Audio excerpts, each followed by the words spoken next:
There a foul on the play that ended Game 4 of the Knicks Pistons series 2025, Game 4.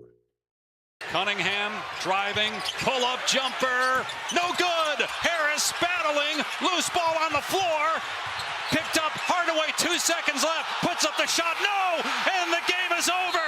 JB Bickerstaff is on the floor irate. He thought there should have been a foul called on the Hardaway shot. But the Knicks, middle of the floor pull-up, now it's just a battle. First man to the floor. do you agree with the non-call on Josh Hart here against Hardaway? Good up fake. I think there's contact on Tim Hardaway's right side as he gets Hart in the air. Most often, you're going to get a call on this play. Right there is just contact as Hardaway leaves the floor, but we know there's been a lot today that was not called on shots. To see if this no call is correct, let's explore the rule on verticality.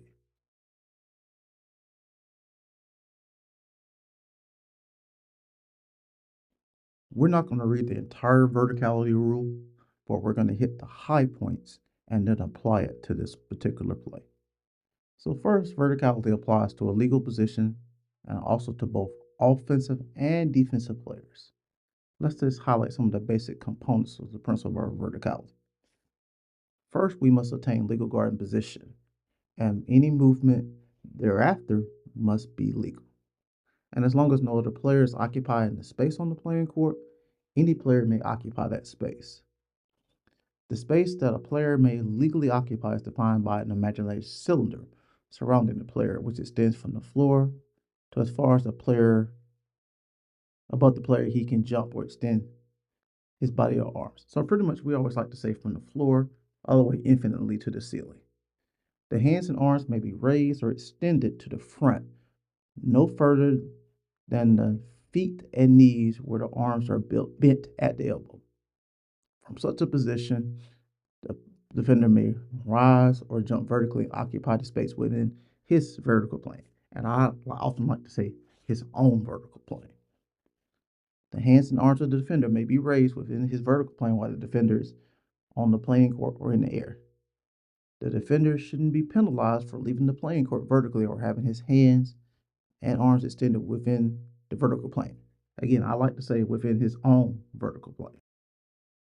I'm going to try to summarize the rest of this rule without reading it necessarily word for word if possible.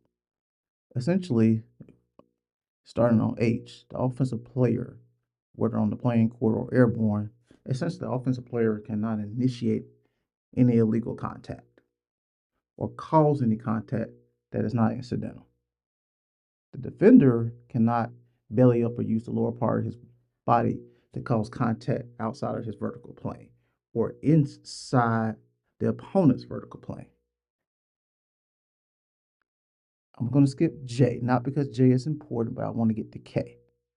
So K, and probably even as important as any other portion of this rule, is the offensive player must be allowed enough space to make a normal basketball play.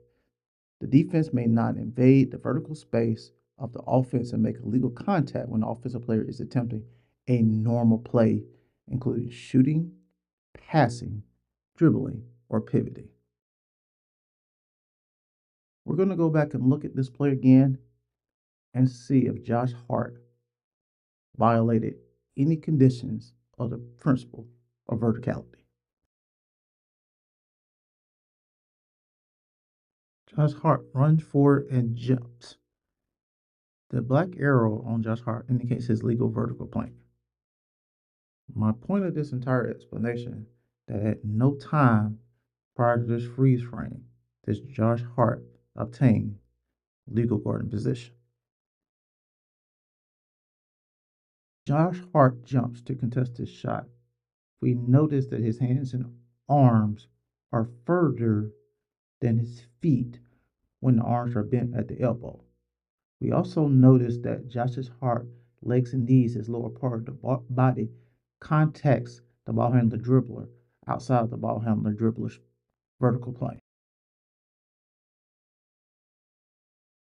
Because Josh Hart violates A, D, F, and I of the principle of verticality, Our offensive player is not allowed enough space to make a normal basketball play, in this case, a shot attempt. This is a foul that needed to be called. Cunningham driving, pull-up jumper, no good. Harris battling, loose ball on the floor, picked up Hardaway, 2 seconds left, puts up the shot, no, and the game is over. JB Bickerstaff is on the floor irate. He thought there should have been a foul called on the Hardaway shot. But the Knicks going to get a call on this play. Right there is just contact as Hardaway leaves the floor, but we know there's been a lot today that was not called on shots.